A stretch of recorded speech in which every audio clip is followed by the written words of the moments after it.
Hey, what is going on, guys? Welcome back to another video. In this video, we are focusing on the brand new issue of Ultimate Spider-Man, issue number 2 that just came out. Right off the bat, I just want to say this issue is great because where the first issue excelled at quick and light world building and introducing new versions of our characters with very little effort, this one is great at slowing it down and giving us great human moments and wholesome interactions. You know, this issue does a great job at actually making you care about everything that was introduced in the last one, and honestly, that's exactly what an issue 2 should be, so we're off to a great start. Right off the bat, we get a look at Peter's suit before the suit, so his like starter suit basically. All black, no logo, no nothing, the white eyes, it's kind of cool. Basically just a blank slate, you know, very Daredevil in that way, and I like that a lot. And we can see that this Spider-Man is already kind of a public phenomenon. Peter has already done the whole selling pictures to the Bugle thing, so they're on the front page of the Bugle. You know, he's already got people talking. We get to see what his kids think about Spider-Man, or at least about the idea of him. May's apparently scared of him. Richard thinks it's just Photoshop and that it's not real. And we get kind of a funny moment where I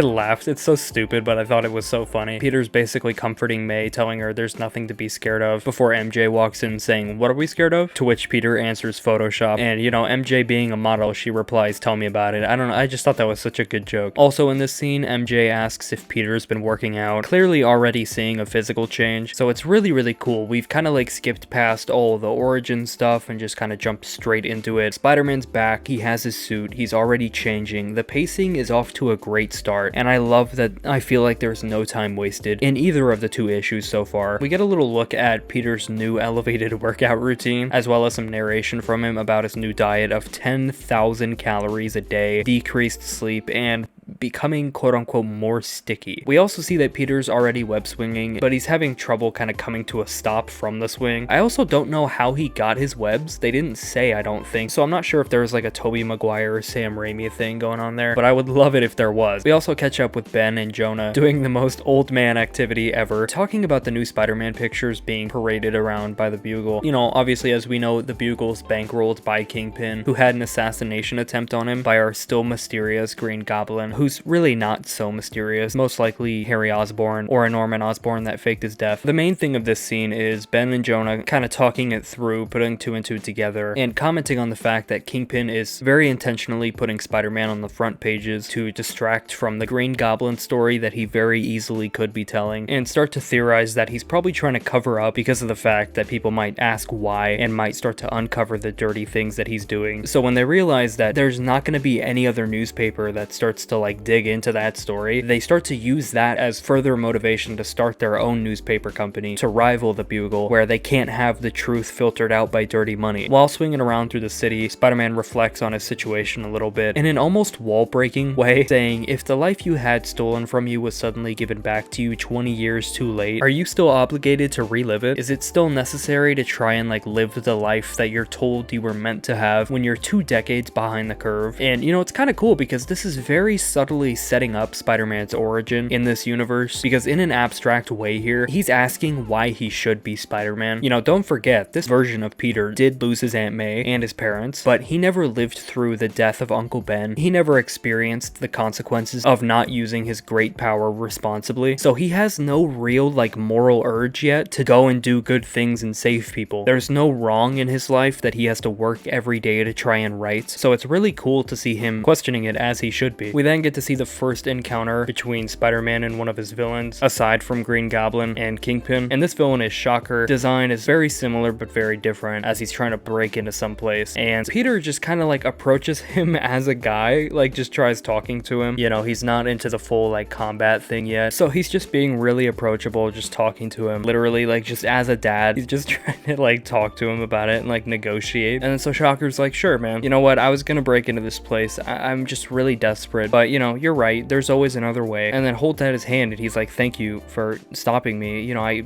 was about to do something I regret there. I owe you." And then Peter goes to shake his hand. He's like, "Sure, anytime, Mr." And then obviously he introduces himself as the Shocker and shocks him and sends him flying all the way off the side of a building into a dumpster. Just like, what the hell, man?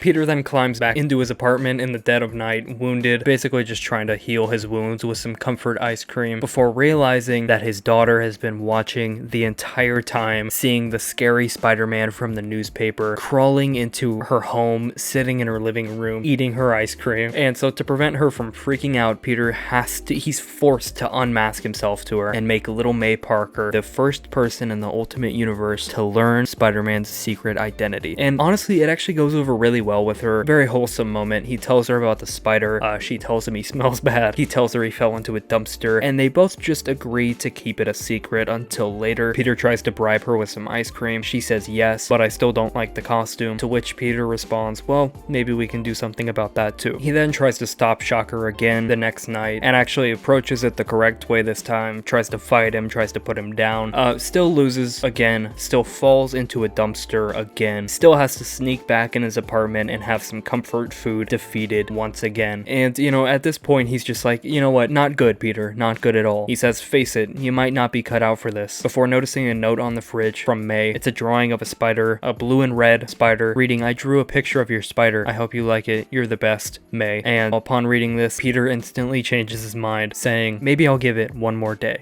Very poor choice of words. But yeah, man, like I said, very character-centric issue. We've gotten to see 3 Spider-Man villains so far in this universe, so Hickman's acting fast in that regard. And yeah, it's really cool. I wish this series didn't come out once a month, you know, I wish this would come out every week. It pains me to death, but you know, it leaves me excited for every issue. So if you're as excited about the future of this series as I am, drop a like on this video. Make sure to hit the subscribe button, hit the bell. But yeah, that is all I have for this video, so until next time, I will see you later. Thanks for watching.